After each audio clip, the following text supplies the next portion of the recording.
ओ hello all. हम लोग कर रहे हैं principles of management. Very very important question. आज के लेक्चर में सिर्फ वो एक इंपॉर्टेंट क्वेश्चन डिस्कस होगा, बाकी कुछ नहीं होगा। सो हेनरी फेयोल का 14 प्रिंसिपल्स हम बात कर रहे थे। There are 14 principles of Henri Fayol. मैंने बोला था कि ज्यादा चांसेस ये कि वो शॉर्ट नोट में आ जाए, 5 मार्क्स के लिए आ जाए। और मैं जब बोल रहा हूँ ज्यादा चांसेस है, इसका मतलब उसके पीछे ऑब्वियसली कोई रीजन नहीं है। रीजन ये कि पहले भी ये सिलेबस में था तो 5 मार्क के लिए ही आता था, कभी 10 मार्क के लिए क्वेश्चन नहीं पूछा। अभी आ सकता है, हाँ बिल्कुल आ सकता है, क्योंकि अभी सिलेबस चेंज कर दिया तो शायद उनको लगे कि हेनरी फेयोल का पूछना चाहिए। ये कट मतलब उन्होंने बोर्ड ने जो सिलेबस कट किया है इसमें भी नहीं है, मतलब वो कट भी नहीं करवाया। और उसका सिंपल रीजन है कि ये सबसे ज्यादा इंपॉर्टेंट है, इतना कि मुंबई यूनिवर्सिटीज में भी वापस आता है। एमबीए अगर करोगे तो मैनेजमेंट में बेसिक्स में ये आता है हेनरी फेयोल। और काफी कुछ कॉन्सेप्ट्स में, मैनेजमेंट के कॉन्सेप्ट्स में ये 14 प्रिंसिपल्स एज अ बेस काम आते हैं। इसीलिए I want you to be well versed with all this principles of Henri Fayol. अच्छे से पढ़ लेंगे, ठीक है? ठीक है, कुछ क्वेश्चंस ऐसे हैं जो जिनके ऊपर एक्स्ट्रा मेहनत करनी बनती है। For example principles of insurance, for example this question, etcetera. दो तो बहुत इंपॉर्टेंट है। हेनरी फेयोल 1841, मैंने ये बोला था, डिस्कशन हो गया था। जनरल बुक है कोई उसकी, जनरल एंड इंडस्ट्रियल एडमिनिस्ट्रेशन। उस बुक में उन्होंने 14 प्रिंसिपल्स दिए थे और उनको कहा जाता है, मतलब ये एक कंट्रीब्यूशन की वजह से उनको कहा जाता है फादर ऑफ मॉडर्न मैनेजमेंट। और बड़े सुपर प्रिंसिपल्स है 14 प्रिंसिपल्स। एक एक करके अभी उनको पढ़ते हैं। First is division of work. मैं पहले अपने स्टाइल से समझाता हूँ। पूरे वर्क को छोटे छोटे पार्ट में डिवाइड कर दो और वो हर एक इंडिविजुअल को दे दो depending on skill, talents, knowledge, interest etcetera.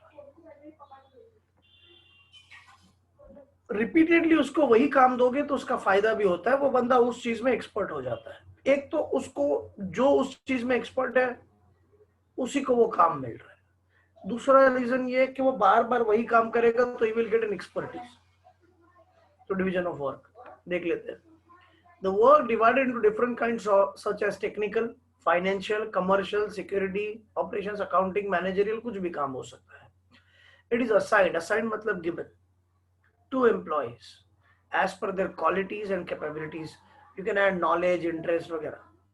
It helps in improving efficiency and expertise of employees, which ultimately turns into expected productivity level. जो तुम employees से चाहते हो वो तुमको मिल जाएगा। अच्छा, एक बात और, एक्सप्लेनेशन वर्ड टू वर्ड करने की कोई जरूरत नहीं है, तुम अपने वर्ड्स में लिख सकते हो। मीनिंग करेक्ट होना चाहिए। मीनिंग क्या होना चाहिए कि the entire work is divided into small tasks, small parts, financial, commercial वगैरह, जो भी एग्जांपल लिख सकते हो।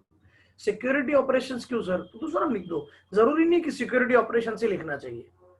These are just an examples. तो technical, financial, accounting, managerial, marketing लिख सकते हो।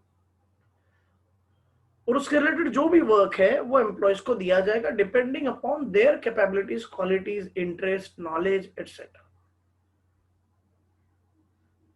इससे फायदा क्या होता है कि राइट पर्सन राइट काम करता है। और इससे क्या होता है सर, इससे प्रोडक्टिविटी लेवल बढ़ जाता है। So first point is done. Second point very important, authority and responsibility. Authority मैंने बोला था means powers, responsibility means duties. More power more responsibility, और more responsibility more power, what we can say. अगर duty ज्यादा है तो power भी ज्यादा देनी पड़ेगी। Without proper powers, without proper permission, मतलब पार्ट हम लोग परफॉर्म नहीं कर सकते। हिंदी मूवीज में वगैरह देखा होगा कि मुंबई पुलिस या कोई भी पुलिस बहुत लाचार हो जाती है। मैं अभी की बात नहीं कर रहा हूँ, सुशांत सिंह राजपूत केस की बात नहीं कर रहा हूँ। और फिर उनको पूछा जाता है कि तुम ये काम क्यों नहीं कर पाते, तो वो बोलते हैं कि हमारे पास उतने पावर्स ही नहीं है। एक फोन आ जाता है ऊपर से और हमको छोड़ना पड़ता है उस बंदे को। बात ये है दरअसल कि उनके पास लिमिटेड पावर्स है, इसीलिए वो डिसीजंस बराबर ले नहीं पाते, इसीलिए वो अपने काम अच्छे से कर नहीं पाते. So both should go hand in hand. I repeat, both should go hand in hand. दोनों एक साथ जाने चाहिए, अथॉरिटी भी, responsibility. Authority is the right to take decisions, मतलब पावर हो गई, power to take decisions. It is necessary to get the things done appropriately from subordinates. Authority always comes with the responsibility. If the manager is given, or vice versa, मतलब उल्टे से, other way around also, responsibility comes with authority, or authority comes with responsibility. If the manager is given the complete authority to complete a task within a given time, he should be responsible if he does not complete the work. अगर manager को पूरा authority दे दिया है कि no question will be asked, हमको ये काम कंप्लीट चाहिए, से फॉर एग्जांपल 1 महीने में, और अगर वो 1 महीने में काम परफॉर्म नहीं होता, तो that manager will be responsible because the enough authority was given. Complete the work in given time. Manager should have proper authorities to take managerial decisions on his own in respect to the goals. बात बड़ी simple है. अगर manager को तुमको responsibility दे रहे हो तो उनको पावर भी देनी चाहिए, और अगर तुम उनको पावर दोगे, अथॉरिटी दोगे, और उसमें कुछ भी बिगड़ जाता है तो ही विल बी रिस्पॉन्सिबल. बात इतनी सिंपल है. So authority and responsibility is done. Now third point, discipline. According to FAO, discipline is the most essential thing. भाई वो तो पता है भाई, हम लोग बहुत बचपन से सुनते आ रहे, डिसिप्लिन चाहिए, डिसिप्लिन चाहिए. Employees must obey the instructions, respect rules वगैरह वगैरह of the organization. तो employees ने सारे rules follow करने चाहिए. Discipline helps to achieve the goals. Good discipline is the result of effective leadership. आजकल तो बहुत नेगेटिवली लिया जाता है डिसिप्लिन को. Discipline is needed. Discipline अगर होगा तो with minimum efforts you can we can achieve more things. With minimum efforts you can get maximum returns. अगर discipline है तो. There must be a clear understanding between management and workers regarding organizational rules. तो जो भी rules है उनको clearly frame करो, वो properly communicate करो to the workers and make sure that workers are obeying those rules. They obey the rules. Basic discipline should be observed at all levels of management. And I repeat, जब levels आएगा तब वो pyramid draw करना है, वो next lecture में उसके ऊपर हम लोग बात कर लेंगे. Top level, low, middle level and lower level. Her level पे discipline चाहिए. Point number 4, unity of command. अगर तुमको याद होगा तो मैंने बोला था dad you too. So dad हो गया. देखो आगे की ऑर्डर मेरी चेंज हो रही है, लेकिन डैड तक तो कॉमन है. Division of work, authority and responsibility, discipline. Then U two में यूनिटी है, U for unity, unity of command, unity of direction. तो अभी यूनिटी ऑफ कमांड पहले करते हैं. कुछ ड्रॉ किया उन्होंने, सिंपल है, मैं बताता हूं कॉन्सेप्ट, बताता हूं क्या है. One worker should get instructions only from one superior. one subordinate, one superior. Multiple bosses नहीं चलेंगे एक आदमी के. ऐसा नहीं कि हर इंडिविजुअल को एक ही बॉस होगा. Understand this thing. हम लोग अगर 10 लोग हैं, 10 लोग फाइनेंस का काम कर रहे हैं, तो हमारा एक ही बॉस होना चाहिए. We get instructions only from one superior. अगर मल्टीपल बॉसेस होंगे तो we will get confuse because message में थोड़ा कॉन्ट्राडिक्शंस हो सकते हैं. So I repeat, one subordinate should get instructions only from one superior. Each member of organization should receive orders from only one superior. और ये भी बात कि वो उस बंदे ने रिपोर्टिंग भी उसी बॉस को करना चाहिए. This principle helps in managing conflicts and solving disputes among people. जरूरत नहीं है सेकंड सेंटेंस लिखने की. It also helps in avoiding confusion. ये बराबर है, क्योंकि ज्यादा बॉस रहेंगे तो कंफ्यूजन होगा. If the employees receive command from more than one authorities, he will be confused. Double confusion की लिखने की जरूरत नहीं है. Will not be able to take decisions. This is a wrong approach. For this, organizational hierarchy should be well defined. Hierarchy मतलब order. BOD, CEO, manager, supervisors, ये सब hierarchy होती है, तो हायरार्की प्रॉपरली डिफाइन होनी चाहिए. Each employ should know his immediate superior and should receive orders from him only. बात बहुत सिंपल है. एक आदमी को पता होना चाहिए कि उसका बॉस कौन है और कौन उसके लिए रिस्पॉन्सिबल है और किसको रिपोर्ट करना है आफ्टर कंप्लीशन ऑफ वर्क. इसके अंडर काम करना है, किसके इंस्ट्रक्शन सुनने हैं. आगे देखो, क्योंकि ये भी क्लियर होना चाहिए कि भाई किसके इंस्ट्रक्शन सुने. अगर कोई दूसरा आता है और कुछ ऑर्डर देता है तो तुम बोल सकते हो कि नहीं नहीं मैं तुम्हारा नहीं सुनूंगा क्योंकि मेरा एक अलग बॉस है, मैं उसकी सुनूंगा. So you can see right approach, wrong approach. Wrong approach में देखो क्या है, दो बॉस दिख रहे, ऑरेंज में जो बॉसेस है, ग्रीन में जो दिखा है वो एम्प्लॉइज है, सबऑर्डिनेट्स है. अभी देखो कितना कंफ्यूजन हो रहा है सेकंड में, रॉन्ग अप्रोच में. तीन एम्प्लॉइज है, दो बॉसेस दिखा है, लेकिन हर बॉस किसी दो दो तीन लोगों को, तीन लोगों को इंस्ट्रक्शन देता है, फिर दूसरा बॉस भी तीन लोगों को देता है, so they will get confuse. Instead देखो क्या है, राइट अप्रोच. तीन लोगों का एक ही बॉस है, सो तीन लोगों का एक बॉस कैसे. देखो तीन लोग अगर एक टाइप का काम कर रहे हैं तो उनका एक बॉस होना चाहिए, ये परफेक्ट है. Unity of direction. People working under same boss should have same goal. Direction मतलब गोल, जिसको देख के वो लोग अपने ऑर्डर डिसाइड करेंगे. This principle states that there should be one head and one plan in every organisation. One head मतलब एक ही हेड होना चाहिए एक डिपार्टमेंट का, और प्लान यानी कि गोल्स भी सेम होने चाहिए. Each group in the organisation should have the same objective. मैंने गोल बोला, उन्होंने ऑब्जेक्टिव दिया. and the group should be directed by one manager using single plan. so मतलब मैं इसको एकदम सिंप्लीफाई करूं, तुमको अगर लिखना है तो तुम लिख सकते हो, people working under same boss should have same goal. उसमें यूनिटी चाहिए और उसमें क्लैरिटी भी चाहिए. सबको पता होना चाहिए कि उनके गोल्स क्या है, अल्टीमेट गोल्स, और सबको पता होना चाहिए कि उनका बॉस एक है. तो एक्चुअली फोर्थ और फिफ्थ पॉइंट एक दूसरे से रिलेटेड है, सेम पॉइंट में भी हो सकते थे लेकिन उन्होंने सेपरेटली दिए. So 5 points are over, still 9 points are left. उसके बाद में वापस एक बार रिवाइज भी करूंगा और कुछ नहीं करेंगे आज के लेक्चर में, खाली एंट्री फ्यूल करेंगे because the question is very important.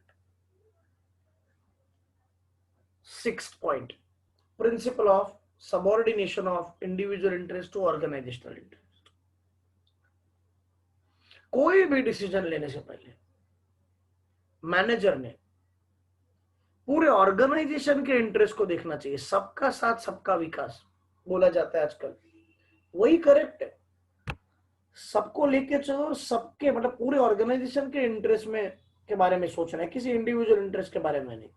सोचो ना, अभी कंट्री कोई बड़ी विपदा मतलब फेस ना करे, इसीलिए तो कुछ लोगों के साथ इनजस्टिस हुआ है लॉकडाउन में, डेफिनेटली इट इज.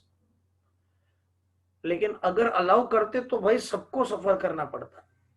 तो as a prime minister, as a state person, जो भी होंगे वो, उनको पूरे कंट्री के बारे में सोचना है. Similarly if I am a manager, if I am a director, मुझे पूरे ऑर्गेनाइजेशन के बारे में सोचना है, वो ज्यादा इंपॉर्टेंट है. उसके बाद individuals interest is important. Eight the same time ये एम्प्लॉय का भी ड्यूटी है कि वो पहले खुद के लिए नहीं, पहले लोग ऑर्गेनाइजेशन के बारे में सोचे, फिर खुद के बारे में सोचे. डिफेंस का एक बेसिक रूल माना जाता है डिफेंस में, मिलिट्री वगैरह, कि पहले देश, सबने सुना होगा, हिंदी मूवीज में ही दिखाते हैं हम कौन सा ट्रेनिंग लेने गए. पहले देश, फिर बाद में तुम्हारी बटालियन, फिर तुम्हारा बड़ी जो तुम्हारा पार्टनर है वो, और उसके बाद अगर जान बचती है तो तुम खुद. तो सबसे पहले कंट्री के बारे में सोचना है, उसके बाद तुम्हारे यूनिट को, बटालियन को, ओके, ब्रिगेड को, व्हाटएवर. उसके बाद तुम्हारा जो पार्टनर होगा या कलीग्स होंगे, कलीग्स नहीं बोल सकते, जो पार्टनर्स होंगे, बडीज होंगे, उनके बारे में सोचो, उनकी जान. और उसके बाद अगर तुम्हारी जान बचती है, मतलब कुछ ताकत बचती है, तो तुम अपने बारे में सोचो. ये डिफेंस से ही उठा है. According to this principle, the interest of an individual must be given less importance than the interest of the organization. While taking decision in the organization, the manager should always consider the interest of the whole group rather than the interest of a single employee. Similarly, the employee should protect the interest of the organization first and his personal interest subordinated. दिया है कुछ example, कोई जरूरत नहीं है example देने की.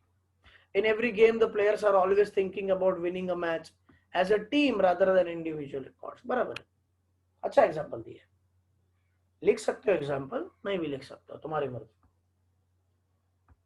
धोनी उसके बारे में इसके लिए फेमस है कि वो टीम के बारे में सोचता है. पर्सनल रिकॉर्ड्स या पर्सनल जो भी होगा, वर्ल्ड रिकॉर्ड जो भी होगा, वो उसके बारे में नहीं सोचता. That is the best thing. मतलब यही होना चाहिए कि टीम के बारे में सोचो, पर्सनल अचीवमेंट्स के बारे में मत सोचो. तो ये 6 पॉइंट है. ओके, मतलब कोई भी डिसीजन लेने से पहले एम्प्लॉय मैनेजर ने या डायरेक्टर ने, whoever, he must consider the entire organization's interest and then individual interest. At the same time, it is the duty of every subordinate also to consider the organizational interest first and then his own personal interest. 7th point, very important, centralization. सुन लो, ध्यान देके सुनो. If the entire organization is managed by and controlled by one or very few people, it is known as centralization. अगर सारी और बड़ी organisation पूरी की पूरी एक या बहुत कम लोग चलाते हैं तो उसको सेंट्रलाइजेशन कहते हैं. And if it is managed by many individuals, it is known as decentralization. वो भी तुमको इसी पॉइंट में मिल जाएगा. तो एक या 2-3 लोग पूरा डिसीजन लेते हैं. देखो, it refers to the concentration of power and authorities. Sir ये क्या है? कॉन्सेंट्रेशन मतलब एक जगह पे कॉन्सेंट्रेट हो जाता है, वही सारे डिसीजंस लेते हैं. जैसे देखो, अगर तुमको याद होगा HUF में, हिंदू अनडिवाइडेड फैमिली में, karta takes all the decisions. Centralisation. बाकी सबको मानने पड़ते हैं. In some organization, this power is vested in one hand or few hands, very few hands. This situation occurs in small organization. गड़ा इलेक्ट्रॉनिक्स, जेठालाल सारे decision लेगा क्योंकि छोटी ऑर्गेनाइजेशन है रे, एकदम छोटी. बट अगर लार्ज ऑर्गेनाइजेशन है, अंबू वगैरह का बिजनेस, रिलायंस का बिजनेस, अंबानी का बिजनेस, यहाँ पे एक बंदा सारे डिसीजंस मैनेज नहीं कर सकता. तो यहाँ पे डिसेंट्रलाइजेशन होगा. मतलब there will be many controllers. But if the size of the organisation is large, then there is a decentralisation of power और authority. According to this principle, there must be a proper balance between centralization. तो ये लोग ये बात कर रहे हैं, ये दोनों में बैलेंस होना चाहिए, दोनों के अपने बेनिफिट्स है. If your organization is a very small organization, तुमको डिसेंट्रलाइजेशन की कोई जरूरत नहीं है. सेंट्रलाइजेशन से काम हो जाएगा, तुम अकेले हैंडल कर सकते हो या 1-2 लोग हैंडल कर सकते हैं. But if your organization is a big organization, then you will require decentralization. कुछ डिसीजन तुम खुद लो, लेकिन छोटे मोटे डिसीजंस बाकी लोगों को लेने दो. This is to be done according to the size of the organization and nature of the activity. Nature अगर सिंपल है, सिंपल बिजनेस है, कॉम्प्लेक्स नहीं है, कॉम्प्लेक्सिटीज नहीं है, तो टेंशन नहीं है, तो खुद ही कर लो. So 50%, 7 पॉइंट हो गए, 7 पॉइंट बाकी है. Next point, remuneration. एक काम करते हैं, जितने प्रिंसिपल्स हुए वापस एक बार रिकैप कर लेते हैं. तो पूरा 14 और 14 का रिकैप करने से अच्छा है पहले 7 को रिकैप कर लेते हैं, फिर अगले 7 पढ़ते हैं.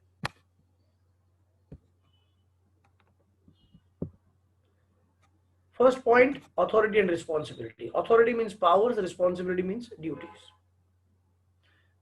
दोनों हाथों में हाथ लेके चलने चाहिए. वहां पे नहीं दिया, but you can write this line, both should go hand in hand.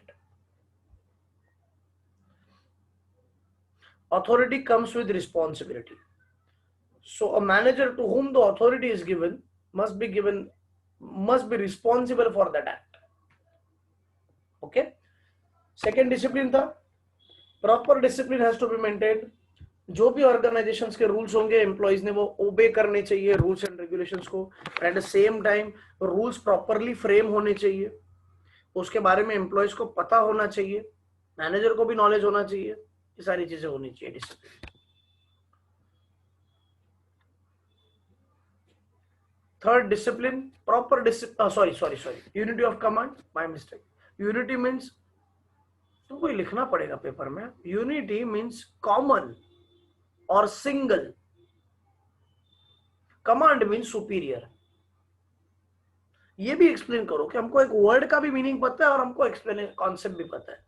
So unity means single or common. Command means superior. One worker or one subordinate should get orders or should get instructions only from one superior.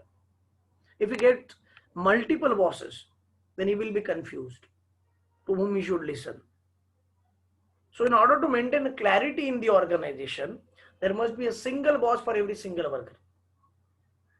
मतलब हर एक subordinate एक boss ऐसे नहीं, लेकिन एक particular individual का, एक particular worker का या सबऑर्डिनेट का एक ही बॉस होना चाहिए. तो इट इज बेटर कि भाई एक डिपार्टमेंट है तो एक ही बॉस कर दो, उसमें जितने भी एम्प्लॉयज काम कर रहे हैं उनका एक ही बॉस. क्लैरिटी भी होती है to whom you should report. Unity of direction उसी का भाई है कि people having same boss should have same goal और same plans. 6 point, subordination of individual to organizational interest. So individual interest must be given lesser importance than the organizational interest. Manager decide करते, manager कोई भी decision लेते time पहले organisations का general interest दिखेगा, general interest, and फिर individual interest दिखेगा. Employees को भी सेम करना है. 7th पॉइंट था सेंट्रलाइजेशन. ये ऐसा था कि the entire organisation is managed or controlled by one or very few individuals. It is known as centralization. जो small organization के लिए best है. If your organization is a big one, large one, then decentralization is more suitable. उसमें क्या होगा? उल्टा. पूरी organization is managed or controlled by many individuals. Centralization में concentration of power होगा, कुछ लोग सारे decisions लेंगे. Decentralization में वो कॉन्सेंट्रेशन नहीं होगा, बहुत सारे लोग बहुत डिसीजंस ले सकते हैं. तो ये बोल रहे हैं कि दोनों में, दोनों के फायदे, दोनों के नुकसान है. There must be proper balance between centralisation and decentralisation. ये हो गए 7 पॉइंट्स. अगले 7 points. 8 point remuneration. Very simple. Employees मेन क्यों काम करता है भाई? कोई स्टाफ में या कोई वर्कर काम किस बेसिस पे करता है, क्यों करता है? रेम्यूनरेशन के लिए, सैलरी, वेजेस वगैरह के लिए. तो बड़ी सिंपल चीज है, उसको रेम्यूनरेशन फेयर दे दो, अच्छा रेम्यूनरेशन दे दो. Appropriate remuneration to staff employees is the principle to keep them satisfied financially as well as to retain them for long span. अगर तुम चाहते हो कि वो वर्कर तुम्हारे साथ रहे लॉन्ग रन में, तो उसको time to time salary wages दे दो, और फेयर भी होना चाहिए, रेट भी अच्छा होना चाहिए within the organization. The fair remuneration affects on the productivity and efficiency. या rather ऐसे लिखना चाहिए था unfair remuneration affects, because when we write affect हम negatively लिखते हैं. वो population affects the growth. Okay, so unfair remuneration affects on the productivity. अगर तुम fair नहीं दोगे तो productivity कम हो जाएगी, efficiency उतनी नहीं रहेगी, workers उतना अच्छे से काम नहीं करेंगे efficiently. The remuneration should be fixed by taking into consideration skill, expertise, knowledge, tenure. Tenure मतलब seniority. जितने ज्यादा साल तक रुके हो उतना तुम्हारा सैलरी ज्यादा होना चाहिए. नहीं तो भाई कोई बंदा जल्दी छोड़ के जाएगा, कोई क्यों टिकेगा भाई? तुम ज्यादा साल तक हो, तुम अच्छा काम कर रहे हो, तो हम तुमको ज्यादा सैलरी देंगे. कॉस्ट ऑफ लिविंग, लोगों की कॉस्ट ऑफ लिविंग क्या है? मार्केट ट्रेंड, बाकी सारे कॉम्पिटिटर्स ने सैलरी क्या रखी है, वो भी तो इंपॉर्टेंट है. प्रॉफिटेबिलिटी, हम कितना प्रॉफिट कमाना चाहते हैं, क्योंकि हम बहुत ज्यादा प्रॉफिट कमाना चाहते हैं तो हमने सैलरी कम करनी चाहिए, लेकिन वो भी फेयर होनी चाहिए. देखो ये सारे फैक्टर्स इंपॉर्टेंट है रेम्यूनरेशन डिसाइड करते time. And remuneration does not necessarily mean only salary और वेजेस, नो, इंसेंटिव्स भी.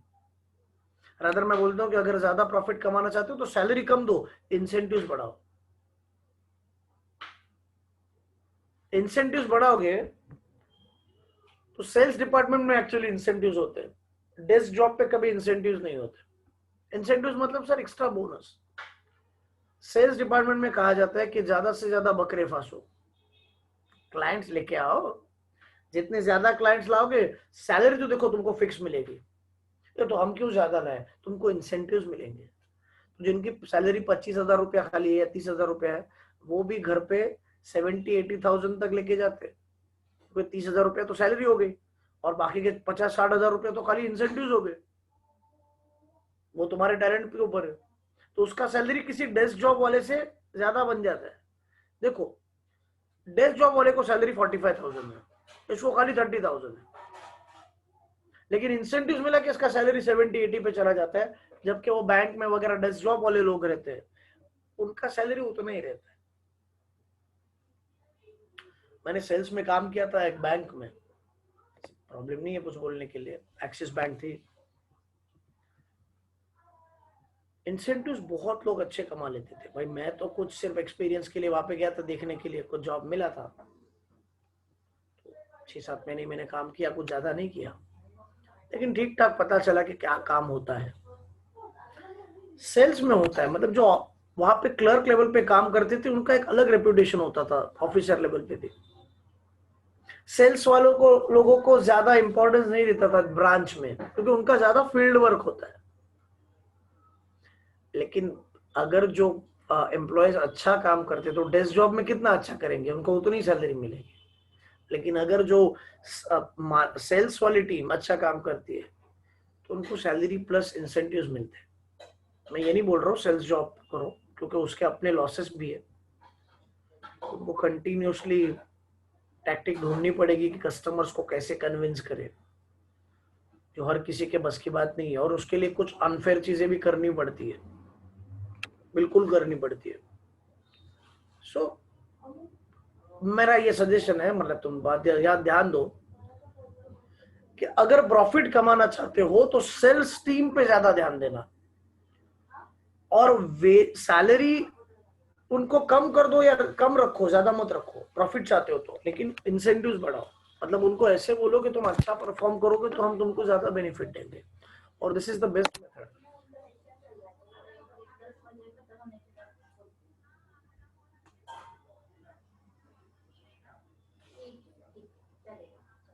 ओके,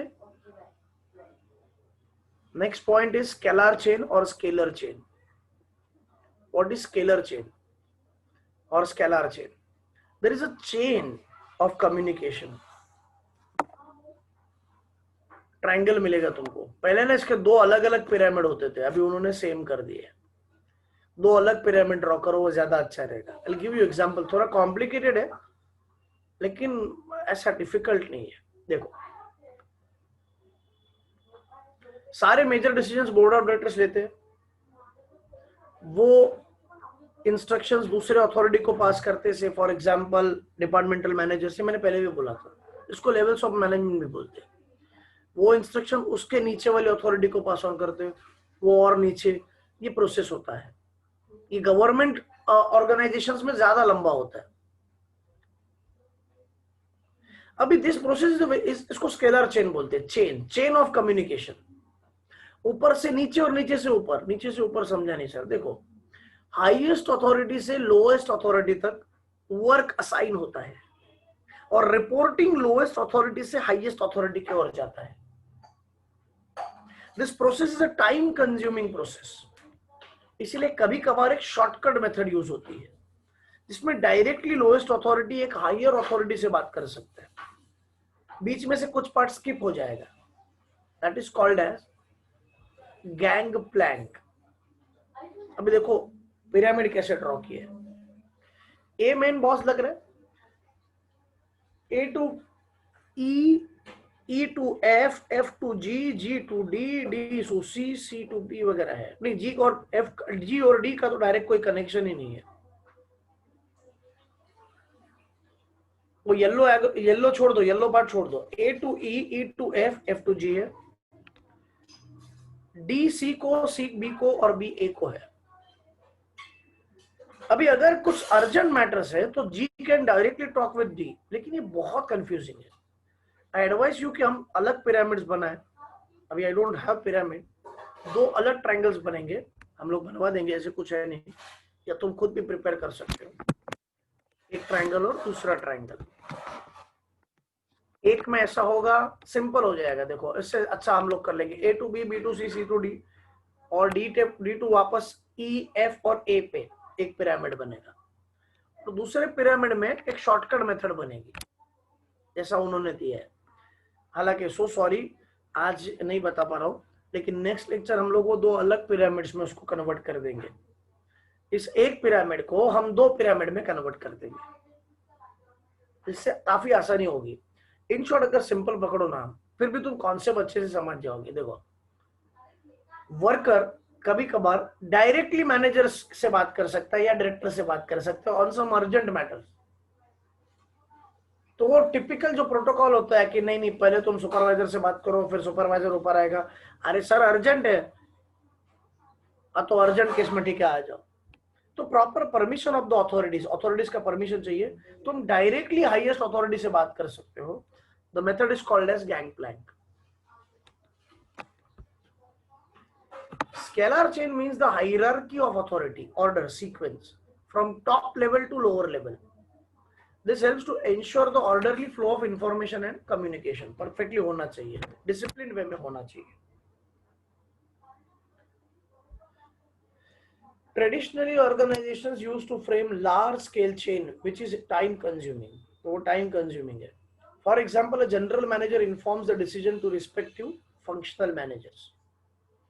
ठीक है, और फंक्शनल मैनेजर सुपरवाइजर्स को देंगे, then functional manager will pass on to supervisors और supervisors will inform to Foreman.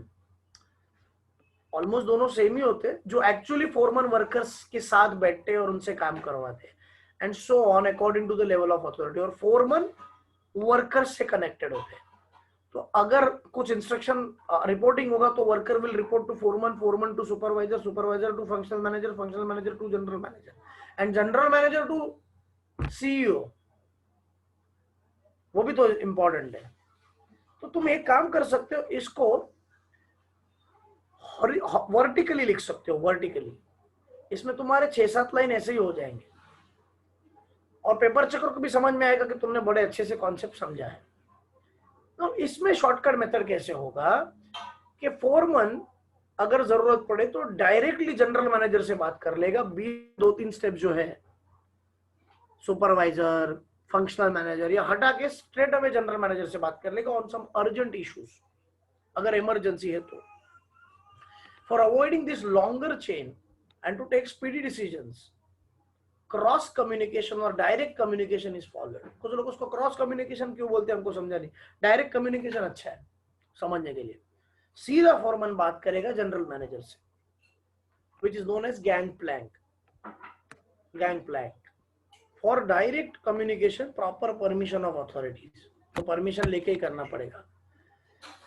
In the about diagram उन्होंने समझाया भी है, communication between D and P. P किधर है, जी है, जी, डी एंड जी होना चाहिए, flow through proper hierarchy, but to avoid delay in emergency there will be direct communication. तुम छोड़ो, मैं तुमको अलग पिरामिड बताता हूँ। दो अलग पिरामिड ड्रॉ करने के, एक में टिपिकल ऑर्डर और दूसरे में शॉर्टकट क्रॉस कम्युनिकेशन। हो जाएगा, हो जाएगा। अभी वर्चुअल है इसलिए वो प्रैक्टिकली पॉसिबल भी नहीं होता, but don't worry, don't worry, next lecture में बात कर लेंगे।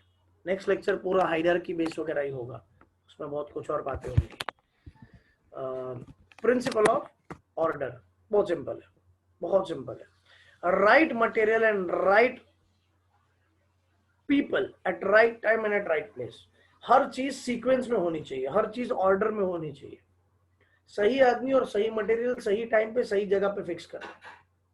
एक और यहाँ पे कैच है, ये और एक और प्रिंसिपल है, फंक्शन है सेकेंड चैप्टर में, स्टाफिंग। उन दोनों का मीनिंग ऑलमोस्ट सेम है, तो ऑब्जेक्टिव्स में स्टूडेंट्स गड़बड़ कर देते हैं। मैं बताता हूँ। This principle is based on place for everything and everything in its place. Superb line है, सुपर्ब लाइन है, ये बाहर कर लो। A place for everything and everything in its place. एक जगह होनी चाहिए सबके लिए और सब लोग उस जगह पे होने चाहिए। ह्यूमन रिसोर्स एंड मटेरियल, मतलब मैंने पीपल एंड मटेरियल बोला, should be in right time, right place and at right time for maximum efficiency. human resources should be placed at a right place on right job. The principal focuses on proper utilization of physical and human resources. तो ये हो गया principal of order. Main चीज तुमको by heart करना पड़ेगा, अ place for everything and everything in its place. And second thing is proper material and proper people should be at right place and at right time. ये बात समझ में आ गया, बात खत्म हो गई. चलो प्रॉपर. मैंने कुछ बोला था, देखो अगर तुमको बार बार बोला था कि प्रॉपर मैनेजर का लैकिंग होता है. सही मटेरियल सही जगह पे फिक्स करना, सही लोगों को सही काम देना, ये एक बड़ा टास्क है. तो एक ऐसा ऑर्गेनाइजर मिल जाए जो ये काम कर सके तो भाई चांदी है. So principle of order. Now confusion क्या होता है, स्टाफिंग नाम का एक फंक्शन है, उसमें ऐसा लाइन दिया कि right person at right time and at right place. तो तुम लोग ना ऑब्जेक्टिव्स में वो राइट वन वर्ड वाला क्वेश्चन आता है और वो बोलते हैं right person at right time and at right place, तो staffing.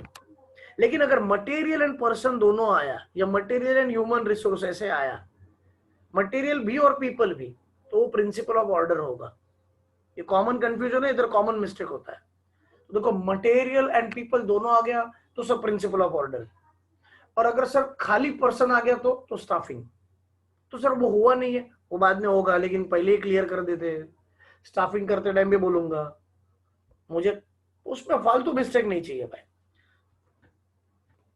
11 point, equity, equal treatment to all, fair treatment to all. Management should be fair as well as friendly to the subordinates while dividing the work, delegating authority, delegating मतलब giving authorities, deciding monetary terms मतलब salary वगैरह. Equality होनी चाहिए, equity होनी चाहिए. Equality मतलब सबको same wages नहीं, सबको सेम सैलरी नहीं. अगर सेम काम कर रहे हो, सिमिलर वर्क कर रहे हो, तो सिमिलर सेम सैलरी या वेजेस मिलेगा. There should not be any discrimination between the employees. It also suggests that the remuneration should be dependent on the department, but at all levels on which subordinates are working. तो department पे depend नहीं होना चाहिए, level पे depend होना चाहिए. तो जो लेवल पे बंदा काम कर रहा है उसको, people working at the same level should get same salary, उसमें डिस्क्रिमिनेशन नहीं चलेगा. The employees working on the same level but in different departments should be paid same wages or salary, whatever. This equity will help in avoiding conflicts. भाई कोई झगड़ा होगा ही नहीं क्योंकि सबको सेम सैलरी है. इनफैक्ट वर्क असाइन करते time भी ये इक्वलिटी चाहिए. उसको कम काम दिया, मुझे ज्यादा काम दिया, ये सब नहीं चलेगा. Point number 12, tenure stability. मैंने बोला था टेन्योर स्टेबिलिटी करो, उसको टी कर दो, टेन्योर स्टेबिलिटी. हम कोडवर्ड वापस एक बार नेक्स्ट लेक्चर भी करेंगे. I am going to repeat this answer again in the next lecture. Tenure stability. Job permanent कर दो, जॉब सिक्योरिटी प्रोवाइड करो. हेनरी फेयल का ऐसा ऑब्जर्वेशन है, उसको ये कहना है कि जॉब परमानेंट करोगे तो वर्कर्स अच्छे से काम करेंगे. मुझे नहीं लगता. गवर्नमेंट जॉब्स में जॉब फिक्स होते हैं, निकालते नहीं है, लोग काम करते हैं क्योंकि कोई टेंशन ही नहीं है. प्राइवेट सेक्टर में टेंशन होता है, लेकिन लोग अच्छे से काम करते हैं क्योंकि कब लात पड़े पता नहीं. तो भाई हमको अच्छा काम करना ही पड़ेगा. तो I personally do not agree with this statement कि अगर जॉब फिक्स करोगे तो वर्कर्स अच्छे से काम करेंगे. Nothing like that. मुझे नहीं लगता. उल्टा जॉब फिक्स करोगे तो वो ज्यादा लेजी हो जाएंगे. लेकिन हमको ये नहीं लिखना है, हमको जो हेनरी फेयल बोलता है वही कंसिडर करना है भाई. फ्रांस में ऐसा होता होगा, इंडिया में ये तो पॉसिबल नहीं है. ये एक प्रिंसिपल खाली विचित्र है. At the time of recruitment of employees, the management should assure them about the stability of tenure, job security. Stability of tenure मतलब कभी कभार हो सकता है 10 साल के लिए, लेकिन 10 साल तो 10 साल, बीच में नहीं करेंगे. It plays very important role in creating sense of belongingness. तो रिलेशन अच्छा हो जाता है. सेंस ऑफ बिलोंगिंग मतलब रिलेशन अच्छा हो जाता है among the employees. हाँ ये ठीक है, लेकिन उसका फायदा भी तो उठाते हैं एम्प्लॉयज, रिलेशन अच्छा होता है उसका. Insecurity in jobs always affect the efficiency of employees adversely, whereas job security minimizes employee turnover ratio. और sir, what is employee turnover ratio? कोई एम्प्लॉय कोई ऑर्गेनाइजेशन को परमानेंटली छोड़ के चला जाता है तो उसको एम्प्लॉय टर्नओवर बोलते हैं. When an employee leaves the organization permanently, it is known as employee turnover. उसका एक रेशो निकाला जाता है कि total number of people employed divide total number of people resign from the job. तो ये जितना ज्यादा हो उतना भयंकर है. बार बार नए वर्कर्स आएंगे, पुराने छोड़ के जाएंगे, फिर उसको वापस ट्रेनिंग दो, उतना हम कुछ साल पीछे चले जाएंगे. We always want loyal employees as a businessman, क्योंकि वो बंदे उन चीज में एक्सपर्ट हो जाते हैं. सो एम्प्लॉय टर्नओवर रेशियो कम होना चाहिए, एम्प्लॉय टर्नओवर कम होना चाहिए. जो नॉर्मल टर्नओवर होता है मतलब सेल्स, वो जितना ज्यादा हो उतना अच्छा, एम्प्लॉय टर्नओवर जितना कम हो उतना अच्छा. तो अगर हेनरी फेयल का ये कहना है कि तुम उनको job safety, job security provide करोगे तो उनका रेशो कम हो जाएगा employee turnover. Second last point, initiative, taking the first step. तुम इनिशिएटिव लो, हम है पीछे. कभी कभार बोलते हैं ना, तुम स्टार्ट करो, तुम बात कर लो पहले, हम आपको तुमको ज्वाइन कर लेंगे पीछे से. यू टेक इनिशिएटिव, यार तुम पहले बात कर लो सर या मैडम से, हम है पीछे लात मारने के लिए, सॉरी सपोर्ट करने के लिए. So initiative means taking the first step, taking the first step. अभी यहाँ पे इसका क्या लेना देना, आई टेल यू. मैनेजर्स ने जो वर्कर्स नए नए सजेशंस लेके आते हैं, कुछ इनोवेटिव आइडियाज लेके आते हैं, कुछ इनिशिएटिव लेते हैं, इनकरेज करना चाहिए ऐसे लोगों. इससे दो फायदे होंगे. अगर वर्कर्स फ्री में सजेशन लेके आते हो तो तुमको फ्री में एडवाइस मिलेगा. दूसरी बात, तुम वर्कर्स को सुनते हो तो रिलेशन अच्छा हो जाता है, कि वर्कर्स को यूजुअली कोई नहीं पूछता. तो अगर उसका बॉस पूछने लगता है तो अचानक बॉस और उसके बीच में अच्छा रिलेशन बन जाता है. देखो, बॉस को रिलेशन बनाने में इंटरेस्ट नहीं है. बॉस को इसमें इंटरेस्ट है कि बंदा छोड़ के ना जाए और बार बार सैलरी बढ़ाओ ना बोले. You can check, Jethalal Nattu Kaka के साथ इतना अच्छा रिलेशन क्यों रखता है. और भाई बहुत सारी जगह पे ऐसा होता है. नहीं होगा भी अच्छा रिलेशन, लेकिन एक प्राइम रीजन, और अगर होगा तो फिर सैलरी क्यों नहीं बढ़ाता, क्योंकि वो बिजनेसमैन है भाई, वो रिलेशन अच्छा रखेगा, सैलरी नहीं बढ़ाएगा. Initiative refers to volunteering to do the work in an innovative way. Volunteers होते हैं जो नए सजेशंस लेके आते हैं, उनको एनकरेज करो. द फ्रीडम टू थिंक, सोचने का freedom, and work in on new ideas, encourage employees to take initiative while working on a given task. This initiative should be welcome by the managers. Thorough discussion, including thorough discussion on those new ideas. Sorry, it also helps in creating healthy organization culture. इससे main फायदा मैं बताता हूँ क्या होता है. वापस बोल रहा हूँ, एक तो नए आइडियाज मिलते हैं, इनोवेटिव आइडियाज मिलते हैं, और दूसरी बात रिलेशन बिल्डअप हो जाता है, एक अच्छा कल्चर डेवलप हो जाता है कि हमारे बॉस हमको पूछे बगैर डिसीजन नहीं लेते. बहुत सारे लोग कचरा एडवाइस देंगे, तो यू कैन इग्नोर, लेकिन उनको नहीं लगना चाहिए कि तुमने इग्नोर किया. सबका थोड़ी सुनोगे, किसी एक का ही सुनोगे. लेकिन फिर बोल सकते हो ना कि सबके इनपुट्स अच्छे थे, हम सबके ऊपर कंसिडर कर रहे हैं. इससे क्या होता है, सबको पूछा जाता है, ये एक इमेज कन्वे होता है, एक मैसेज कन्वे होता है. सॉरी. सो ये बहुत अच्छा है. लास्ट पॉइंट बहुत सिंपल है, Spirit de corps, team work. जितना टीम में रह के काम करोगे, एकता में शक्ति, एकता में हमेशा शक्ति होती है. कभी एडवर्टाइजमेंट वगैरह बहुत पहले आते थे, अभी नहीं आते, कि जितना एक साथ आके काम करेंगे, एकता रखेंगे, यूनिटी रखेंगे, उतना अच्छा है. Henri Fayol has given emphasise on team work. Esprit de corps means union strength.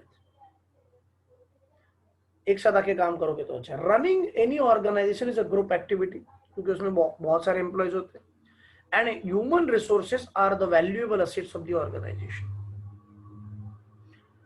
मतलब employees, if all employees are working as a union and with mutual trust, मतलब एक दूसरे पे भरोसा है, और एज अ यूनियन मतलब एक साथ आके काम कर रहे हैं, the difficulties can be solve quickly. एक साथ आके काम कर रहे हैं. Therefore, as a leader, manager should create a spirit of teamwork. Chak De India नाम की एक मूवी थी शाहरुख की. वो कोच होता है जो टीम में पूरा का पूरा यूनिटी बनाए रखता है. वैसे ही मैनेजर एम्प्लॉयज में यूनिटी बना के रखता है, रखना चाहिए. And understanding among employees to achieve organisational goals easily. Team work से ही गोल्स इजीली अचीव होंगे. तो ये 14 प्रिंसिपल्स थे जो मॉडर्न मैनेजमेंट के हैं। लास्ट 7 प्रिंसिपल्स एक बार रिकैप कर लेते हैं, फिर बाद में लेक्चर खत्म।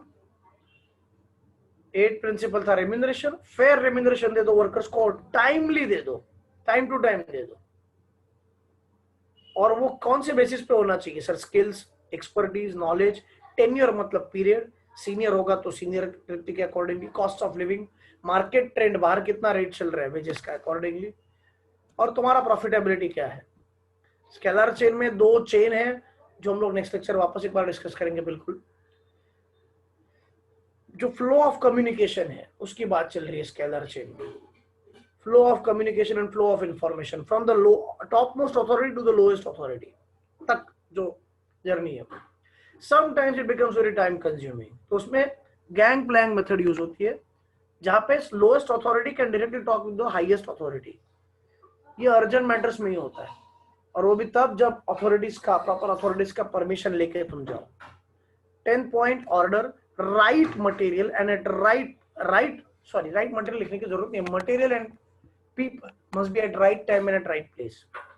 और वो जो इन्वर्टेड कॉमा वाला पार्ट दिया है वो सुपर्ब लाइन है, वो a place for everything and everything in its place, a place for everything and everything in its place, बड़े काम का है।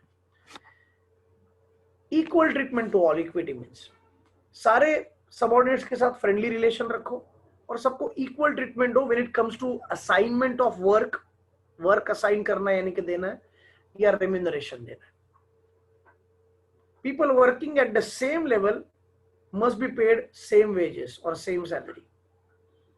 सारे एम्प्लॉयज को सेम नहीं, लेकिन people working under same level, भले अलग डिपार्टमेंट्स हो तो भी उनको सेम वेजेस या सेम सैलरी मिलेगी। 10 ईयर स्टेबिलिटी, पीरियड स्टेबल होना चाहिए। Job safety, job security provide करो, इससे लोग ज्यादा अच्छे से काम करेंगे, एफिशिएंसी बढ़ेगा, ऐसा उनको कहना है। जॉब सिक्योरिटी ज्यादा होगा तो, जॉब इनसिक्योरिटी होगा तो एफिशिएंसी अफेक्ट होगा, ऐसा उनको कहना है। मुझे तो लगता है कि प्राइवेट सेक्टर में भाई जॉब इनसिक्योरिटी है, अच्छा एफिशिएंसी है। 13 पॉइंट, उससे सॉरी टर्नओवर रेशियो भी कम होगा। एम्प्लॉय टर्नओवर मतलब when an employee leaves the organization permanently, छोड़ के चला जाता है, उसको टर्नओवर बोलते हैं, एम्प्लॉय टर्नओवर बोलते हैं। सिर्फ टर्नओवर जब बोला जाता है कि इतने टर्नओवर का कंपनी, इतने टर्नओवर का बिजनेस है, तो उसका मतलब सेल्स है, नेट सेल्स। यहाँ पे टर्नओवर मतलब एम्प्लॉय टर्नओवर है, मतलब एक एम्प्लॉय छोड़ के चला जाता है, कोई एम्प्लॉय छोड़ के चले जाते हैं, तो जितने कम जाए उतना अच्छा है। Initiative means taking the first step, innovative ideas जो वर्कर्स लेके आते हैं, मैनेजर ने वो एंटरटेन करनी चाहिए, इनकरेज करनी चाहिए, वेलकम करनी चाहिए डिसीजंस, थरो डिस्कशन होना चाहिए और डिसीजंस लेने चाहिए। इसके 2 फायदे होंगे, एक तो इनोवेटिव आइडियाज मिलेंगे and second thing is it helps to build a relationship. Last point, spirit de corps, unity strength. Combined efforts लोगे तो फायदा होगा, बिकॉज ऑर्गेनाइजेशन में देयर आर मेनी एम्प्लॉइज, तो मैनेजर ने कोशिश करनी चाहिए कि यूनिटी हो, म्यूचुअल ट्रस्ट हो, मतलब आपस में भरोसा हो, जिससे क्या होगा, यूनिटी बनने से सारे डिसीजंस इजीली ले सकते हैं, प्रॉब्लम्स इजीली क्विकली सॉल्व हो सकते हैं। एज अ लीडर मैनेजर का ड्यूटी है कि यूनिटी रहे पूरे organization. So these are the 14 principles of entry for all. आज यहीं पे रुकते हैं, नेक्स्ट लेक्चर बाकी बात करेंगे, कुछ पिरामिड्स वगैरह की बात करेंगे और आगे बढ़ेंगे। Thank you very much. Bye. Take care. God bless you.